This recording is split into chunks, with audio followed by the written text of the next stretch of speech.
صدیاں گزرنے کے بعد ان سے ڈائلاگ کیسے ہوتے تھے، گائیڈ لائن کیسے ملتی تھی، یہ سمجھنا اور سمجھانا ممکن ہے۔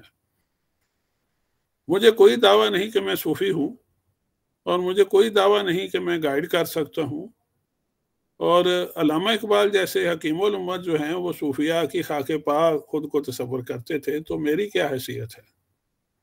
تاہم آپ مجھ سے ملے نہیں ہیں، آپ جہاں بھی ہیں وہیں پہ رہیں، فون پہ رابطہ کریں، تو گھر بیٹھے آپ کو پتہ چل جائے گا انشاءاللہ تعالی کہ روحانی گائیڈ لائن کیسے ملتی ہے، باطن کیسے روشن ہوتا ہے، تصوف کیا ہے، اللہ کے رسول کا قرب آپ اپنے دل سے محسوس کریں گے، آپ کو اپنے اندر سے گواہی ملے گی قرب کی۔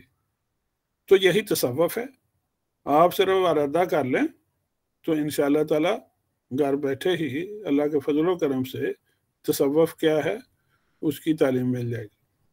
جی بہت شکریہ جی بہت سر، بہت شکریہ سر۔ مزید سوال لینے کی گنجائش ہے کیا؟ جی میں بیٹھا ہوں بھائی، وہ تو لیٹ سیشن ہی لیٹ شروع ہوا، آپ جتنے بجے راؤ اعظم صاحب کا سوال ہے، پلیز سوال کیجیے۔ السلام علیکم ورحمۃ اللہ۔ استاد محترم، وعلیکم السلام ورحمۃ اللہ۔ میں بہت شکر گزار ہوں، آپ کی بہترین گفتگو میں نے سنی۔ میں بدین سندھ سے بات کر رہا ہوں۔ جناب علی سر، یہ جیسے میں نے کہیں یہ پڑھا تھا کہ تصوف خود ایک نظام حیات ہے۔ ہاں زبردست۔ یعنی یہ انسان کے اندر قربانی کا جذبہ پیدا کرتا ہے، اثار پیدا کرتا ہے، اور اقبال نے اسے اپنی نظم جو حضرت ابوبکر صدیق رضی اللہ تعالیٰ عنہ کے اثار کے حوالے سے اس میں بھی اس بات کو بیان کیا ہے۔ جی جی بالکل بجاج۔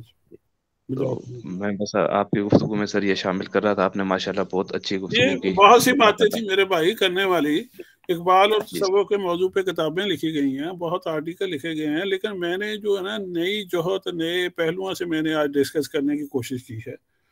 فرسٹ آف آل جو ہے نا میں نے تصوف کی جامع ترین تعریف پیش کرنے کی کوشش کی ہے۔ میں یہ نہیں کہتا کہ میں کامیاب ہوں، لیکن آپ سکالر ہیں، آپ تصوف پہ کتابیں پڑھیں، میری ڈیفینیشن آپ سامنے رکھیں، ریکارڈنگ ہے، آپ کتابیں پڑھ کے پھر میری ریکارڈنگ سنیں۔ تو تصوف کو جس پہلو سے بھی کسی نے بات کی ہے میں نے انہیں مربوط صورت میں پیش کرنے کی کوشش کی ہے۔ صحیح۔ اس کے بعد یہ جو ڈائیگرام پیش کی ہے یہ کوئی پیش ہی نہیں کرے گا، کسی نے کی نہیں ہے، اور اس سے تصور خودی بھی واضح ہوتا ہے۔ اور تیسرا ابھی میں نے اپنے انجینئر سامی صاحب ہیں انہیں آفر کیا ہے کہ یہ ویسی طرز پہ فیض کیسے ہوتا ہے، آپ گھر بیٹھ کے محسوس کریں۔ سر ہم بھی انشاءاللہ اس میں شامل ہوں گے، گھر بیٹھ کے کریں بھائی، گھر بیٹھ کے محسوس کریں۔ گواہی وہ ہے جو آپ کا دل دے، صحیح، اور آپ اپنے دیکھے کو تو نہیں نا جٹلا سکیں گے، جو آپ خواب میں دیکھیں گے، مراقبے میں دیکھیں گے، جاگتے دیکھیں گے، اسے تو نہیں نا کوئی جٹلا سکتا۔ صحیح، سبحان اللہ۔ تو یہ ایسا ممکن ہے۔ اور علامہ اقبال رحمۃ اللہ علیہ سے کسی نے کہا میں تصوف کی تعلیم چاہتا ہوں، تو علامہ نے مکتوبات میں ہے، علامہ نے فرمایا بھائی تصوف جو ہے یہ حال کا نام ہے، اگر تم نے یہ تعلیم لینی ہے تو اس راہ پہ چل پڑو۔ تو میرا خیال اس سے زیادہ بچ بچا کر تعلیم حاصل کرنے کا کوئی اور طریقہ ہی نہیں ہو سکتا کہ نہ آپ مجھے دیکھیں نہ میں دیکھوں، آپ گھر بیٹھیں واٹس ایپ پہ میسج کریں اور میں گائیڈ کرتا جاؤں، اور آپ کو جب فائدہ ہو جائے تو پھر آپ اعلان کریں جی کہ دیکھیں یہ حال مجھے حاصل ہو گیا ہے وہ فضل تعالیٰ، اور اسے ہم رہنمائی لیں گے، بالکل رہنمائی لیں گے جی۔ یہ دیکھیں میں فوراً پہ کہہ رہا ہوں، یہ میری ذمہ داری ہے کہ میں جو تصوف حال ہے تو بتاؤں کہ حال کیسے ہوتا ہے۔ صحیح جی۔ اور جی سر بہت شکریہ۔ آخری سوال آج کی سیشن کا محمونہ سمی صاحبہ ہے، آپ ہینڈ ریز کے اپنا سوال کیجیے۔ السلام علیکم۔ میرا نام میمونہ ہے اور میں یونیورسٹی آف سیالکوٹ سے ہوں۔ حال ہی میں نے اپنا تھیسس مکمل کیا ڈاکٹر محمود علی انجم بطور اقبال شناس پہ، اور ابھی میں یہ آج کا سیشن بڑا معلوماتی تھا، اور جب میں اپنا مقالہ لکھ رہی تھی تو مجھے بہت زیادہ شوق پیدا ہوا اقبال شناسی میں، اور علامہ اقبال کو جاننے کے حوالے سے، اور ڈاکٹر محمود علی انجم صاحب کی جب میں نے دیگر کتابیں پڑھیں تو مجھے تصوف اور روحانیات میں بہت زیادہ دلچسپی پیدا ہوئی۔ اور آج کا لیکچر بھی بڑا ہی مفید ثابت ہوا ہے، اور میں چاہوں گی کہ مزید بھی اس طرح کے لیکچر ہوں۔ بہت شکریہ، میں رائے بس دینا چاہ رہی تھی۔ اس میں آپ کو انٹریکشن بھی ہے آپ کا میرا فون پر، اور روحانیت کے حوالے سے آپ کو اللہ کے فضل و کرم سے کچھ نہ کچھ مشاہدہ بھی ہے، حالانکہ ملاقات نہیں ہوئی، یہ آپ یاد کریں گی تو پتہ چل جائے گا۔ جی سر، بہت بہت شکریہ، بہت شکریہ، جزاک اللہ۔ میں آخر میں ڈاکٹر قمر اقبال صاحب سے گزارش کروں گا کہ شکریہ کے چند کلمات ادا فرما دیں۔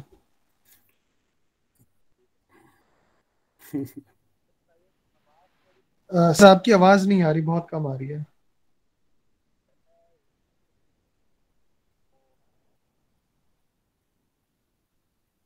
بھائی شکریہ تو مجھے ادا کرنا چاہیے بزم فکر اقبال کے فورم کا، جی اختتامی کلمات سر، معذرت، اختتامی اور کلمات۔ آپ کا بھی شکریہ ادا کرنا چاہیے۔ جی اصل میں آج شکریہ کسی کو بھی ادا نہیں کرنا چاہیے، کیونکہ آج ساری گھر کی بات ہے۔ میزبان جو ہوتے ہیں زین صاحب، جو سارا یہ اہتمام کرتے ہیں، جن کی وجہ سے یہ کورس چل رہا ہے، بلکہ میں یہ کہوں کہ یہ بزم چل رہی ہے ان کے سر پر، تو یہ بے جا نہیں ہوگا۔ وہ بھی ظاہر بزم کے جوائنٹ سیکرٹری ہیں، اور آج کا لیکچر دینے والے جو ہیں، آج کلاس جنہوں نے لی ہے، وہ بزم کے مرکزی نائب صدر بھی ہیں اور لاہور شاخ کے صدر بھی ہیں، اور جس نے اختتامی کلمات کہنے ہیں وہ بھی فقیر آپ کے سامنے ہے، سب جانتے ہیں۔ تو